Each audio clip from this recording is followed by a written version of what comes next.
आज का दिन क्रिप्टो इंडस्ट्री के लिए बड़ा इंपॉर्टेंट रहा है। बजट आ गया एंड इस बजट से पूरी इंडस्ट्री को, क्रिप्टो इन्वेस्टर्स को, आपको और हमें काफी उम्मीदें थी टैक्स और टीडीएस को लेकर और दूसरे कुछ अनाउंसमेंट्स को लेकर।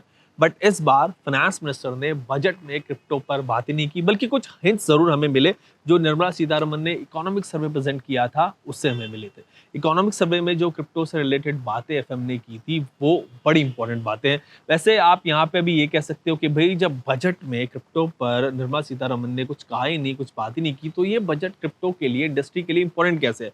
वेल, एफएम ने क्रिप्टो पर कुछ ना कहकर भी काफी कुछ कह दिया है। काफी हिंट्स जो है वो दे दिए हैं जिनको हमें समझने की जरूरत है। एक्चुअली लास्ट बजट अगर आप देखो तो क्रिप्टो के लिए बड़ा बुरा रहा था, हम सब जानते हैं। पूरी इंडस्ट्री ना उस बजट के बाद से बैठ गई थी। बट इस बार गवर्नमेंट ने सिचुएशन को एज इज रखा है, मतलब it's no harm done budget, मैं इसको कहूंगा। दो पर्सपेक्टिव है इसके देखने के। एक तो आप ये कह सकते हो कि भाई कोई अनाउंसमेंट्स यहाँ पर नहीं हुए। दूसरा एस्पेक्ट वैसे ये है कि कुछ बुरा नहीं हुआ, नेगेटिव नहीं हुआ, कंसिडरिंग कि आरबीआई जो पिछले साल से हल्ला मचा रहा है क्रिप्टो को लेके, गवर्नमेंट को पुश कर रहा है कि भाई क्रिप्टो को बैन कर दो, मार्केट जो है उसको पूरी तरह श्रिंक कर दो क्रिप्टो की। वैसा कुछ यहाँ पर नहीं हुआ है। So it's kind of good news for the industry कि अभी क्रिप्टो को सरकार ने उसके हाल पे छोड़ दिया है। और ऐसा समझ आता है कि अभी गवर्नमेंट जल्दबाजी में कोई भी डिसीजन क्रिप्टो पर नहीं लेना चाहती। दूसरे कंट्रीज में क्या हो रहा है अभी वो देख रही है गवर्नमेंट। दूसरे कंट्रीज कैसे क्रिप्टो से डील कर रहे हैं, वहां पर क्रिप्टो को लेकर क्या डेवलपमेंट्स हो रहे हैं, पहले उनको देखा जाएगा या फिर देखा जा रहा है, और उसके हिसाब से ही इंडिया में क्रिप्टो को लेकर जो आगे स्टेप्स हैं वो लिए जाएंगे। तो इन अ वे पॉजिटिव है ये मेरे हिसाब से। इंडिया के पास G20 की प्रेसिडेंसी अभी है, काफी टाइम है इंडिया के पास क्रिप्टो पर फ्रेमवर्क लाने के लिए, एंड इस पर दूसरे कंट्री से डिस्कशन करने के लिए भी काफी टाइम है। That's why I think budget में इसको नहीं छेड़ा गया क्रिप्टो को। एंड गुड थिंग इज कि आरबीआई की जो भी बातें थी क्रिप्टो को लेकर, मतलब आरबीआई जो भी कहता आ रहा था उसका जिक्र भी बजट स्पीच में निर्मला सीतारमन ने नहीं किया। सो इवन दो काफी एक्सपेक्टेशन थी बजट से, but still we can say कि यहाँ पर कुछ हार्मफुल नहीं हुआ है, कुछ नुकसानदेह नहीं हुआ, नेगेटिव नहीं हुआ। सो ये अच्छी बात रही। क्रिप्टो इंडस्ट्री वैसे इस बजट को कैसे देख रही है, अब इस पर बात करते हैं बिटवीन फाउंडर काशिफ रजा से। काशिफ भाई ट्रेवल कर रहे थे बट उनको मैंने कैब में पकड़ लिया और मैं भी आज स्टूडियो से बाहर बैठा हूँ। तो चलो करते हैं काशिफ भाई से कुछ सवाल और समझते हैं, उनसे डिकोड करवाते हैं इस बजट को कि इस बजट से मतलब क्रिप्टो इंडस्ट्री को कैसा लगा ये बजट जो रहा। काशिफ भाई, welcome to uncut once again. बड़ा इंतजार था इस बजट का पूरी इंडस्ट्री को, बट कोई अनाउंसमेंट जो है वो यहाँ पर नहीं हुआ है क्रिप्टो पर एफएम की तरफ से। सो कुछ बुरा तो यहाँ पर नहीं हुआ मैं ये कहूंगा, बट आप इसको कैसे देखते हैं, इसको कैसे डिकोड करेंगे? बहुत सारे लोगों को आज एक्साइटमेंट थी कि पता नहीं आज बजट के अंदर क्रिप्टो को लेके क्या होगा। लेकिन यार कुछ भी नहीं हुआ, मतलब कोई बात ही नहीं हुई। और ये बहुत ज्यादा, इसमें ये समझ लो कि दो तरीके के लोग हैं। एक तो ये कि यार जो लोग खुश हो रहे होंगे कि अरे यार बढ़िया हो गया, कुछ भी नहीं हुआ।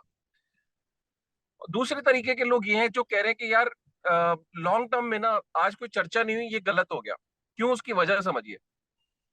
देखिए, इंडस्ट्री के अंदर जब से 1% टीडीएस लागू हुआ था और 30% इनकम टैक्स लगा था, तो काफी सारा जो ट्रेडिंग वॉल्यूम था वो बाहर चला गया था। इसको मैं नहीं कह रहा हूँ, इसको काफी सारी रिपोर्ट्स है आज की डेट में जो पब्लिकली अवेलेबल है, जो बताती है कि 32,000 crore worth of trading volume जो है वो इंडिया से बाहर के देशों में चला गया, बाहर के एक्सचेंजेस पे चला गया, जो कि अच्छा साइन नहीं है। हमने ये देखा कि एफटीएक्स का फॉल आउट हुआ इसी वजह से। एफटीएक्स का जैसे ही फॉल आउट हुआ उसके ऊपर सोचो जितने भी इंडियन यूजर्स थे उनका कितना बड़ा नुकसान हुआ होगा। अब उससे होता क्या है कि जो जो मासूम लोग होते हैं, जो बिगनर्स होते हैं, जिनको क्रिप्टो के बारे में ज्यादा पता नहीं होता, उनको लगता है कि फॉरेन एक्सचेंजेस भी सेफ ऑप्शन है। क्योंकि इंडियन एक्सचेंजेस पे टीडीएस है, वो कोई उनको समझाता है और वो क्या करते हैं कि बाहर के एक्सचेंजेस पे चले जाते हैं। और बाहर के एक्सचेंजेस पे जाते हैं, वहां पे कोई उनकी सिक्योरिटी नहीं होती, और जब कोई एक्सचेंज फॉल करती है तो उसकी वजह से उन्हें भारी नुकसान हो जाता है। और हमने एफटीएक्स के केस में ये देखा। तो 1% टीडीएस से ना सिर्फ नुकसान इस बात का है कि ट्रेडिंग वॉल्यूम बाहर चला गया, और उससे ऑब्वियसली देश के लिए मुश्किल हो जाता है कि चीजों को ट्रैक करना। ये उन लोगों के लिए भी अच्छी खबर नहीं है जो फॉरेन एक्सचेंजेस पे और ज्यादा लोग जाएंगे, लगाम लगेगी नहीं, क्योंकि उनको इंडियन एक्सचेंजेस लुक्रेटिव लगेंगे नहीं, और ट्रेडिंग वॉल्यूम बाहर जो है वो वैसे ही रहेगा। काशिफ भाई, टैक्स और टीडीएस को लेकर काफी कुछ एक्सपेक्टेशन थी क्रिप्टो इंडस्ट्री को। टैक्स पर इतना नहीं, बट टीडीएस को कम करने की बात तो हर कोई कर रहा था इस पर। अगर टीडीएस को 1% से 0.1 टीडीएस पर 0.1 कर दिया होता, तो गवर्नमेंट का ऑब्जेक्टिव 1% टीडीएस लगाने का कोई टैक्स कलेक्शन नहीं है। गवर्नमेंट का ऑब्जेक्टिव, जो बड़ा ऑब्जेक्टिव ये है कि जो ट्रेड हो रहा है उसकी ट्रैकिंग और उसकी रिपोर्टिंग गवर्नमेंट को रियल टाइम में होती रहे। तो ये ऑब्जेक्टिव गवर्नमेंट 0.01% टीडीएस लगा के भी कर सकती थी, लेकिन ऐसा नहीं हुआ और आज कोई चर्चा नहीं हुई। तो मुझे तो ऐसा लगता है कि क्रिप्टो अभी प्रायोरिटी लिस्ट में है ही नहीं। और इसमें जो लोग खुश हो रहे हैं उनको मैं यही कहूंगा कि यार देखो, एक ना एक दिन वो दिन आएगा जब गवर्नमेंट इस इंडस्ट्री को पूरी तरह से रेगुलेट करेगी। तब आपसे हो सकता है कि फॉरेन एक्सचेंजेस का ब्यौरा ले, और आपकी जो फॉरेन एक्सचेंजेस आज की डेट में ज्यादातर केवाईसी इनेबल्ड है। आप बाइनेंस पे आप ट्रेड करते हो ना, तो बाइनेंस भी आज की डेट में केवाईसी इनेबल्ड है। और भी बहुत सारी एक्सचेंजेस आज की डेट में केवाईसी हो रही है धीरे धीरे। तो आपको इतना सारा डेटा और इतना सारा ट्रेडिंग हिस्ट्री आपको तब भी देनी पड़ेगी। और तब अगर आपने टीडीएस को नहीं काटा होगा, और आपको टीडीएस को लेके आपने, क्योंकि ऐसा नहीं कि आप फॉरेन एक्सचेंजेस पे अगर डील कर रहे हो तो आपको टीडीएस को आप ताक पे रख सकते हो। उस केस में चीजें डिफरेंट तरीके से होती हैं। लेकिन आप ये लेके चलो कि कोई अच्छा साइन नहीं है। और ऊपर से जो क्रिप्टो इकोसिस्टम में जो प्रोजेक्ट्स हैं इतने ढेर सारे, उनके लिए भी अच्छी खबर नहीं है, क्योंकि ब्रेन ड्रेन हो रहा है। काफी सारे लोग बाहर जाके दुबई से और बाहर जाके अपने चीजों को मैनेज कर रहे हैं और प्रोजेक्ट्स को चला रहे हैं। कश्मीर जैसे आरबीआई गवर्नमेंट को रिकमेंड करता आ रहा था कि भाई क्रिप्टो को बैन किया जाए, इसको बंद कर दो पूरी तरह से, एंड पूरा एक नेगेटिव माहौल बना हुआ था। तो उसको देखते हुए तो मतलब मैं कहता हूँ कि एटलीस्ट ये जो हुआ, कोई नेगेटिव अनाउंसमेंट यहाँ पे हमें देखने को नहीं मिला। मतलब आरबीआई की बात गवर्नमेंट ने यहाँ पे नहीं मानी। लास्ट ईयर टैक्स लगा था, टीडीएस लगा था, एंड इस बार एज इज रखा। So no harm done. So मैं इसको तो एक एंगल से, मतलब इस एंगल से इसको देखता हूँ पूरे को। देखिए, मुझे ऐसा लगता है कि गवर्नमेंट का ना लार्जर ऑब्जेक्टिव ये है कि इसको जब भी वो करेगी ना, तो वो पूरा कॉम्प्रिहेंसिव तरीके से करेगी। और ये इकोनॉमिक सर्वे के अंदर भी बात हुई कि क्रिप्टो को एक अकेली कंट्री आज की डेट में रेगुलेट करना बहुत मुश्किल है। इसके लिए कोलैबोरेटिव अप्रोच चाहिए। तो कोई बड़ी बात नहीं कि गवर्नमेंट का जो ऑब्जेक्टिव ये हो कि जो जैसे G20 की प्रेसिडेंसी गवर्नमेंट के पास है ही, हो सकता है कि गवर्नमेंट ये प्लान कर रही हो कि कि जब तक कोलैबोरेटिव अप्रोच नहीं है तब तक हम लोग इस इंडस्ट्री को थोड़ा सा इसको थोड़ा टाइट रखते हैं, इसके अंदर लोगों को डिस्करेज करते हैं। वही मुझे स्ट्रैटेजी लग रही है, और कोई रीजन नहीं लग रहा। और लेकिन ये स्ट्रैटेजी काम नहीं कर रही अयाज भाई। चक्कर ये स्ट्रैटेजी इसलिए काम नहीं कर रही क्योंकि जो ट्रेडिंग वॉल्यूम है वो बाहर की एक्सचेंजेस पे जो शिफ्ट हो रहा है, तो वो कोई स्ट्रैटेजी, क्या स्ट्रैटेजी होगी अगर आपके लोग डिस्करेज नहीं हो रहे, लोग मूव हो रहे हैं। डिस्करेज सिर्फ नए लोग एंटर नहीं कर रहे हैं, लेकिन जो नए लोग भी मतलब जो एंटर कर रहे हैं वो उतने नंबर्स में नहीं कर रहे जो हमने 2021 में देखा था। लेकिन ये है कि लोग डिस्करेज नहीं है, लोगों का जो ट्रेडिंग वॉल्यूम है वो बाहर शिफ्ट हो रहा है ये। फाइन काशिफ भाई, बजट में शायद इसीलिए गवर्नमेंट ने कुछ नहीं कहा, कॉज अभी गवर्नमेंट के पास काफी टाइम है, G20 की प्रेसिडेंसी है इंडिया के पास।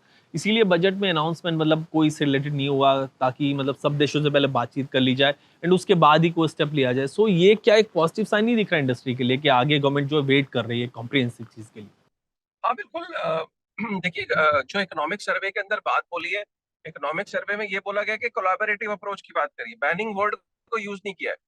आप समझिए बात। बैन तो आप समझ लीजिए कि बैन गवर्नमेंट के पर्सपेक्टिव नहीं है, बैन की बात सिर्फ आरबीआई कर रहा है। और आरबीआई और गवर्नमेंट के बीच में 100% ये दिख रहा है कि कहीं ना कहीं कंफ्लिक्ट है, क्योंकि गवर्नमेंट ने कहीं पे भी बैन वर्ड यूज नहीं करा। इकोनॉमिक सर्वे में भी बैन वर्ड का इस्तेमाल नहीं हुआ है। इकोनॉमिक सर्वे में भी ये बात बोली गई, कोलैबोरेटिव अप्रोच की बात बोली गई कि काफी सारे देशों को साथ में आना पड़ेगा। और गवर्नमेंट ने यहाँ तक कि अपने इकोनॉमिक सर्वे में कंट्री रिस्क एनालिसिस भी दिया है कि कौन सी कंट्री के अंदर क्रिप्टो को लेके क्या, किस तरीके से ट्रीटमेंट किया जा रहा है, वो भी उन्होंने प्रेजेंट किया, विच वॉज वेरी इंकरेजिंग। क्योंकि उसमें जो देश उन्होंने मेंशन किए उन देशों के अंदर कहीं पे भी बैन नहीं था।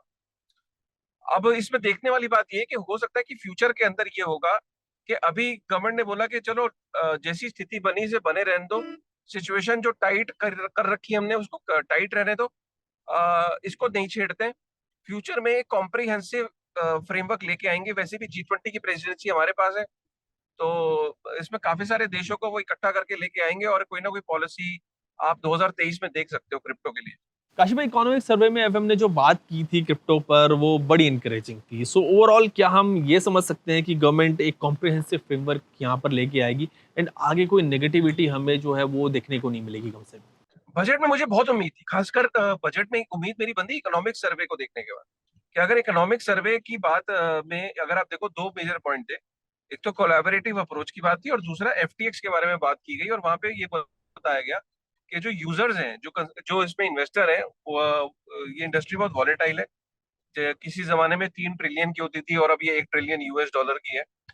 तो मुझे ऐसा लग रहा था कि गवर्नमेंट ना कंज्यूमर प्रोटेक्शन और इन्वेस्टर प्रोटेक्शन के हिसाब से हो सकता है कि गवर्नमेंट जो है वो टीडीएस को कम कर देगी और वो चाहेगी कि बाहर जो है वो ट्रेडिंग वॉल्यूम शिफ्ट ना हो। लेकिन मुझे ऐसा लगता है कि गवर्नमेंट ने अभी उस रिपोर्ट को बिल्कुल नकारा कर दिया है, उसको साइड कर दिया है। और कुछ ऐसा लगता है कि शायद अब जब भी गवर्नमेंट अब कुछ लाएगी ना क्रिप्टो पे, वो बड़ा लाएगी, बड़ी कोई ना कोई फाइनल पॉलिसी लेके आएगी, ऐसा लगता है मुझे। और फाइनल जो पॉलिसी होती है ना, वो रातों रात नहीं बनती है, उसमें वक्त लगता है। तो 2023 के एंड के अंदर आप कुछ देख सकते हो। ऐसा नहीं है कि गवर्नमेंट, क्योंकि 2024 में इलेक्शन है, तो वैसे ही आचार संहिता लग जाती है। तो कुछ इलेक्शन से कुछ महीने पहले तक तो आप वैसे भी कोई बिल नहीं ला सकते। तो मुझे ऐसा लगता है कि 2023 के अक्टूबर के आसपास आपको लगता है कि शायद कुछ एक पॉलिसी फ्रेमवर्क लेके आए ये। यस कश्यप भाई, मैं भी आपसे अलाइन हूँ उस पर कि गवर्नमेंट एक कॉम्प्रिहेंसिव रेगुलेटरी फ्रेमवर्क की लेके आएगी एंड इस साल दूसरे देशों से डिस्कशन करके कुछ बड़ा स्टेप जरूर लिया जा सकता है क्रिप्टो पर। एंड आई थिंक कि वो पॉजिटिव साइड पर ही होगा, बिकॉज सभी कंट्रीज में क्रिप्टो पर बड़े डेवलपमेंट्स हम देख रहे हैं एंड इंडिया भी उसी डायरेक्शन में, मतलब वही डायरेक्शन अपना सकता है बाय रेगुलेटिंग क्रिप्टो। आज के लिए इस वीडियो में इतना ही रखते हैं। इस पर इन डिटेल नेक्स्ट वीडियो में बात करेंगे। कुछ बुरा नहीं हुआ है तो मैं इसको कहूँगा स्टिल के अच्छा ही समझता हूँ जो आज हुआ है बजट में। आप क्या सोचते हैं कमेंट सेक्शन में मुझे बताना, क्वेश्चंस एंड सजेशंस भी आप लिख के भेजना, फिर उन पर नेक्स्ट वीडियो में बात करते हैं।